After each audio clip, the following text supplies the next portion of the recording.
There are any number of measurements by which to judge an athlete's ability to dominate his or her individual sport, whether it be at a state, regional, national, or even Olympic level.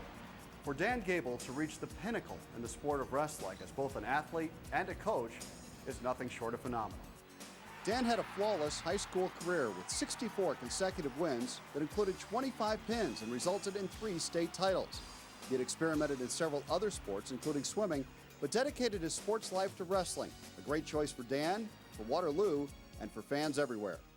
It was just the thing to do. Everybody pretty much tried it, and then if you didn't like it, you kind of went out of it.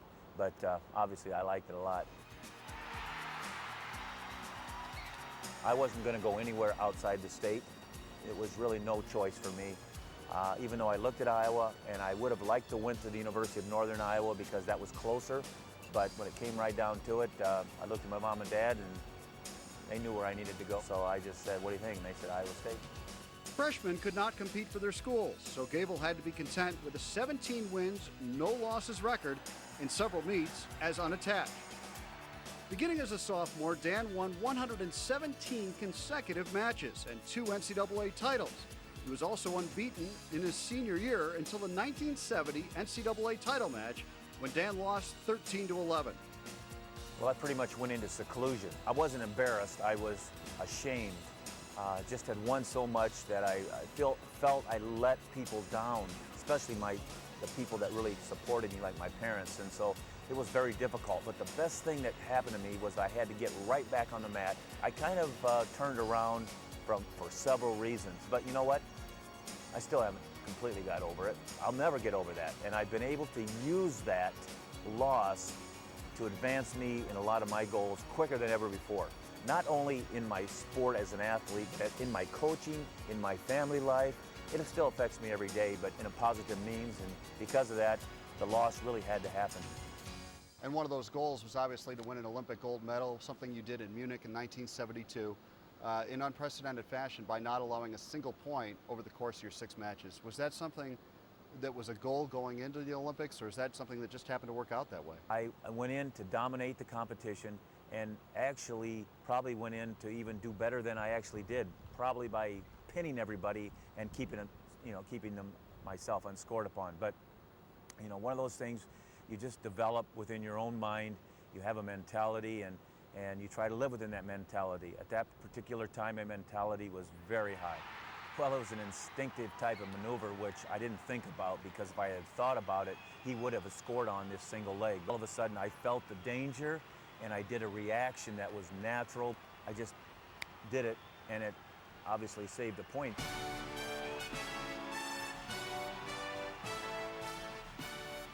I just knew through previous practices that nobody could beat me. And, I kind of followed a motto that was like win with humility and lose with dignity, but my high school coach Bob Sidden says don't lose. So that was not an option. That was not an option. As an athlete, it was probably my highest moment, especially because some things went through my head that you really can't plan for. I'd won the Worlds the year before. I'd won several national titles and high school state championships, and they were all fine, but never had a flashback went through my mind, and all of a sudden these visions popped up there, and actually did during the national anthem. So, that was my highest acclaim as an athlete, but, it's one of those things that with that type of impression in your mind, you don't forget.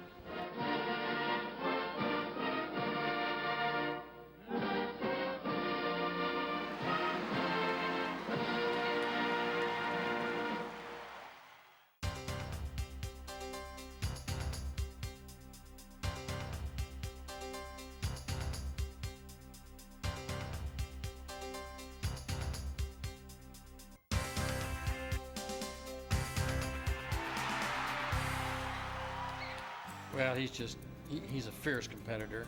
He's so dedicated that he doesn't understand losing.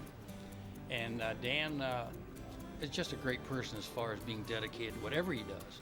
I'll never forget, I was at Iowa State to a swimming meet, and I come out of the swimming meet, and here comes Dan's coach.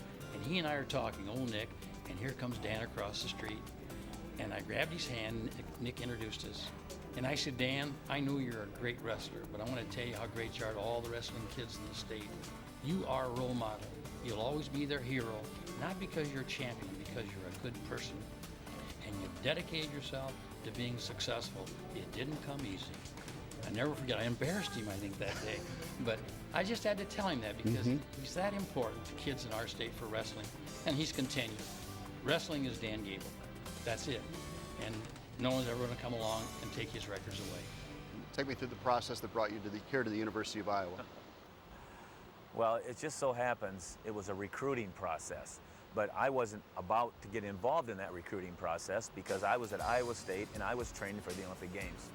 And I had that vision, that horse with blinders focus, and Gary Kurtelmeyer at Iowa was the assistant coach, was going to move up to the head coach, and then he got another guy involved named Roy Carver.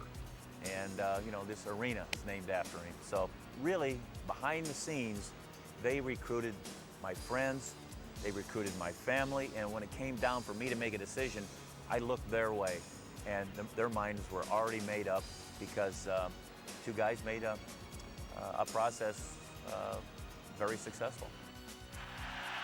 21 consecutive conference championships, 9 straight NCAA championships, 15 of 21 years national champs, and 45 NCAA champions. We're going to take a look at a still shot. Could you just comment on the exhilaration and the energy and the enthusiasm that your staff shows right there? It tells it all, but more than that, this wasn't the only time that we had shots like that. We had those for 20 years, and maybe not to that quite extreme, but very close. So we had some great times in Carver and in the old field house. Gable stuck with wrestlers who worked hard for years before getting their shot, and Jesse Whitmer, a starter only in his 5th year, is a great example in this 1997 NCAA 118-pound championship match.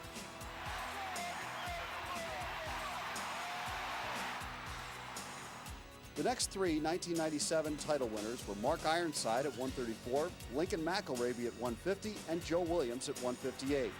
And then, before a packed house at the University of Northern Iowa's Unidome, came Hawkeye Lee Folhart at 190 pounds. You talk about winning with humility. You know, it almost pushes you over that humility. But you know, I'm really happy for that team and for all the people that have represented the teams that I've coached over the years, and it's really a good honor for them.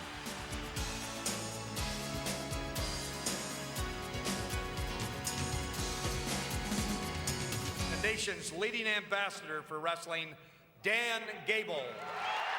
You know, I got to keep contributing, and in some manner. And obviously, with this type of applause, and I've contributed for a while, and maybe I still am, and I don't plan on letting up, to be honest with you. With that in mind, what's next? I'd love to tell you, but you know, I like to show when it's accomplished. And so it's kind of like I could be one of these coaches, we're going to wait till next year and win this championship. But when it happens, you'll know, because it'll be headlines.